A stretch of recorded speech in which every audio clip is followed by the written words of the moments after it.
thank you so much for being here. We really appreciate it. You are, of course, a member of the Senate Armed Services Committee. Do you think it was appropriate for President Trump's national security team to be discussing an imminent military strike on Signal, which is a commercial app? Well, what this showed was an open conversation that was happening, and I think it was a very thoughtful conversation, but there was no war plans that the Atlantic put out. What they did is they had a very successful attack against the Houthis. It's a terrorist organization that had been harassing our Navy since 2023. They had attacked our Navy 174 times, and the Biden administration did nothing but sit on their hands. What the Trump administration did was take the fight directly to the Houthis. So what the conversation should be is, why didn't the Biden administration do something in the last 2 years instead of us being focused on this Signal chat, which there was no classified information given out. The conversation was a thoughtful conversation, and the attack was extremely successful. You take me to my next question. You say there was nothing classified. I'm going to show some of what Secretary of Defense Pete Hegseth did text out.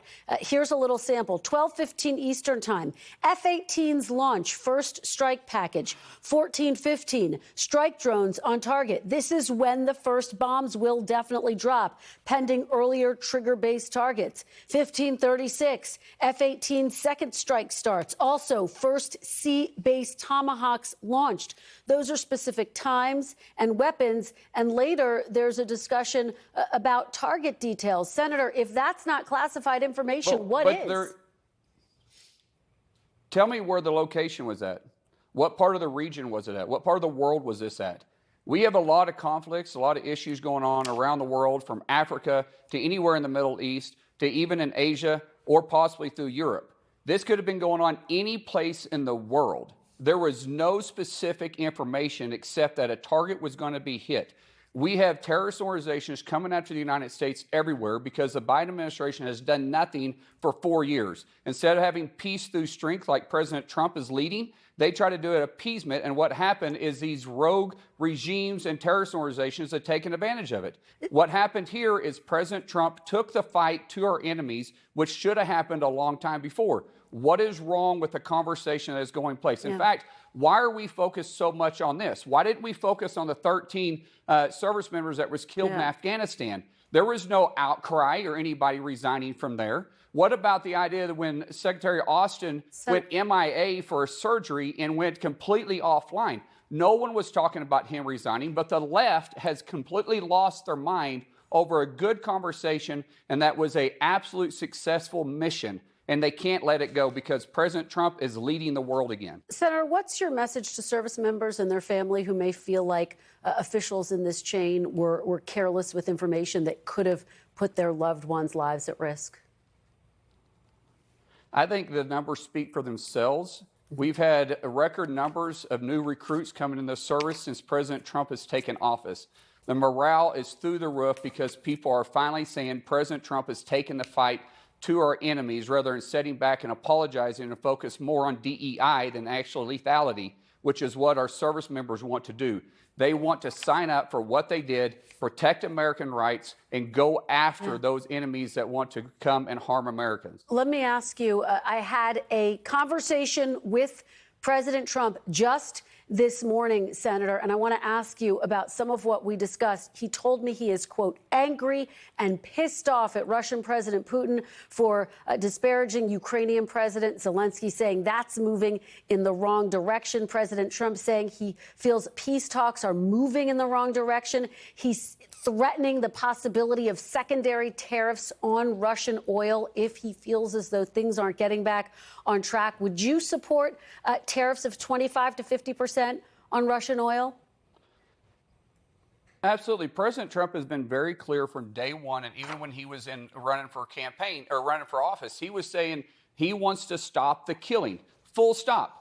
And what has happened is the left has been saying that President Trump is compromised, the administration is compromised by Putin, their friendship is too close. But what President Trump was trying to do was negotiate an end to the deal of individuals dying in Ukraine because of this awful war that would have never taken place if President Trump was in office. What has happened here is that Putin, he doesn't feel, is negotiating on actual terms. He keeps delaying. And what President Trump has said right now is if he continues to play games, he's going to get tough on Russia, just like he did in 2017 in Syria when Russia was doing the bidding for Assad, and he took back the airspace from Russia because they wanted to deliver weapons that the president has warned them not to do. That same message in 2017 is being delivered now by President Trump saying, if you don't get on board with ending the killing in Ukraine, then we will go after you through sanctions. And anybody that does business with you, they will also be sanctioned and have a tariff put on their country as well. President Trump makes very clear where his positions are, and he's tough on all situations, but he's wanting to go through diplomacy first before anything else takes place. So him having a friendship or trying to have a relationship with Russia before this goes to this place was the right move. Now he's saying he's done. So either Putin comes to the table, negotiates a peace deal, or he's going to move on and take an alternative plan. Oh, and you're right to note that this seems like a new moment. I mean, he's saying he's angry and pissed off. We have, frankly, not heard President Trump use that type of language against President Putin. We saw the Oval Office blow up with President Zelensky. Of course, what are the implications of the fact that he's taking this tone with President Putin? What everybody needs to know, and I think they already know this about President Trump, is he doesn't bluff. His words have meaning. And when he's done, he is done, and he's moving on to plan B. The president is always looking down the road. He always has alternative plans. He wants to do plan A, plan B, plan C, but if that doesn't work, he'll go to plan D. And where we're at right now is diplomacy with Russia hasn't been working because Putin hasn't been negotiating on good terms. The president now, with you and the American people, he's putting Putin on warning, saying, hey, listen, you better pay attention here. If you don't come to the table, negotiate an end to the killing, like I said I wanted to do, then we're going to have alternative plans here, and this is the first alternative. And by the way, we have 3 more plans behind this if this doesn't work. We also talked about tariffs. The president saying these auto tariffs that he has just announced are permanent. And of course, he's continued his vows to make Canada the 51st state after imposing these new auto tariffs. I want to play for you a little bit of what Canadian Prime Minister Mark Carney had to say in response to these tariffs. The old relationship we had with the United States, based on deepening integration of our economies and tight security and military cooperations, is over. Senator, has the United States lost Canada as an ally? No, we haven't lost Canada as an ally. They need us more than we need them. The fact is, we have been subsidizing their economy by the tunes of billions of dollars every single year, and they know that. What President Trump is saying is enough is enough, right? If you want to have a relationship with the United States, it's going to be an even playing field, a two-way street. We want reciprocal tariffs. We want to be treated the same. We want to have access to your economy like you have access to us.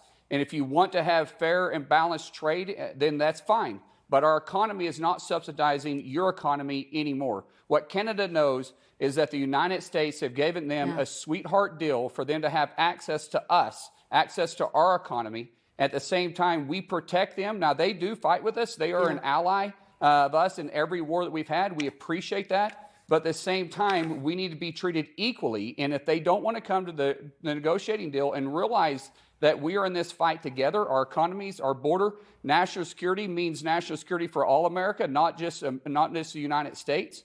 And if they want to have that type of negotiation and that type of deal with us, we're willing to do that. But they're not wanting to. They're wanting to keep the same old sweetheart deal they've had in place. And President Trump is willing to say, enough's enough. It's about time. Because what President Trump is doing is he's protecting America's future, America's economy going down the road. Our workers have suffered. Our farmers have suffered. Our manufacturers have suffered because we've had weak leadership in the White House, and President Trump isn't putting up with it anymore. So thank goodness we have a tough leader finally that's standing up against these people. All right. Senator Mark Wayne Mullin, thank you so much for joining us on a very busy Sunday. We really appreciate